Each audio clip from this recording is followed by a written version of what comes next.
get my glove put back on here because it is definitely cold and definitely windy. Okay, here we go.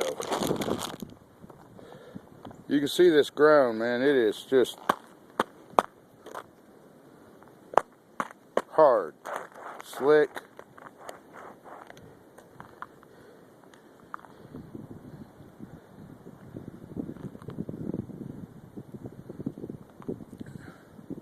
Branches.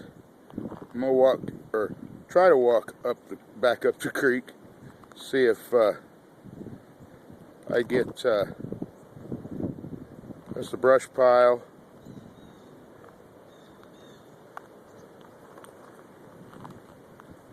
These are my tracks from the other day, and I just walked here through these tracks, and you can see it's not leaving a whole lot of print. It is just cold and windy. I don't know if you guys can see it or not, but here you ought to be able to hear that wind.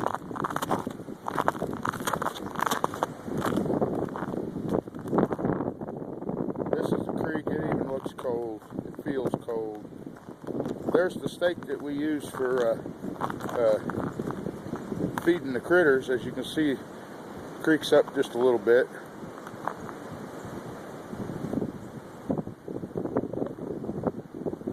Log jam.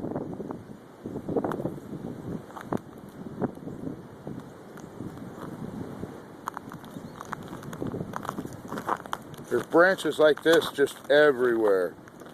All this little twigs and branches and pieces you see, all came after the sleet. I don't know if you can tell. Let me get down here closer to the ground. But there's all kinds of these crystals.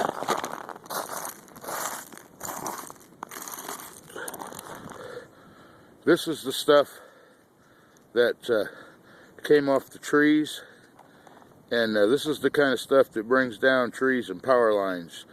You get a whole tree covered in that, or a power line covered in that, and that adds a tremendous amount of weight. This stuff is everywhere here. If it wouldn't have been for the temperature getting up to about 35, that was when I went to bed at midnight. But you can see the path here just littered in those little crystals and twigs and branches. But it was actually raining, not freezing rain. And that rain with that 35 degree temperature just helped us so much. It brought a percentage of the ice off the trees. Literally washed it off. You can see a little bit of glistening here and there, but for the most part, that temperature and that weather just that rain just saved our butt.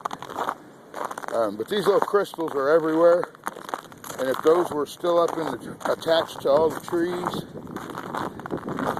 we'd be in deep trouble, because there's a lot of power out, but none in this area that I know of, just because most of the trees and power lines lost all their ice in the warm spots.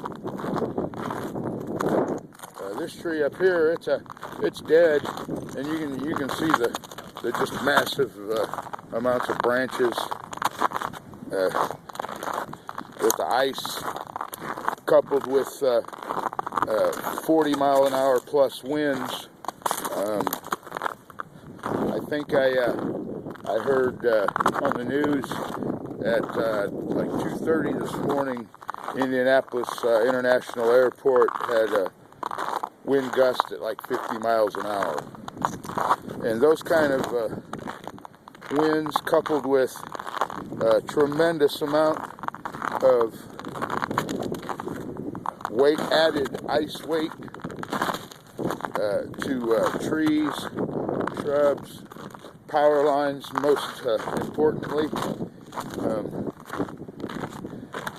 is just very hazardous for everyone. Not to mention the temperature is supposed to plummet. They're talking 15 below wind chill tonight. So anything that's frozen is going to stay frozen. Right now we're working on trying to get Mrs. Critter's car thawed out so she can go to work tomorrow. She's worked from home the last couple days. See, that's all new branches. Big log. Last night before the rain started, we were sitting in the computer room and we could literally hear branches falling off of a sycamore tree that we have that tends to shed a lot of branches. It's not too far from the house, but they were literally bouncing off the roof. So we were beginning to wonder last night a little bit, but it all turned out okay. Thank goodness. I just figured I'd give you guys a little peek of the aftermath, and we actually got lucky. Very, very lucky. What happened was really unforecastable. So, I mean, I just can't think how lucky we really were. That the temperature just creeped up the southern part of the state far enough just to get rid of what we already had.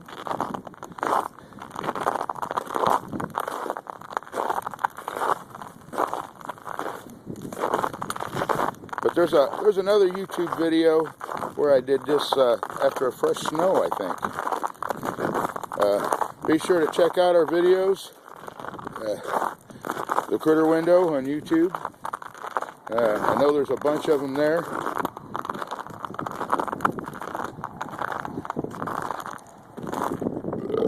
Excuse me. Well, guys, we gotta try to get up this little hill and up to the house. So, talk to y'all later. That's Critter Window.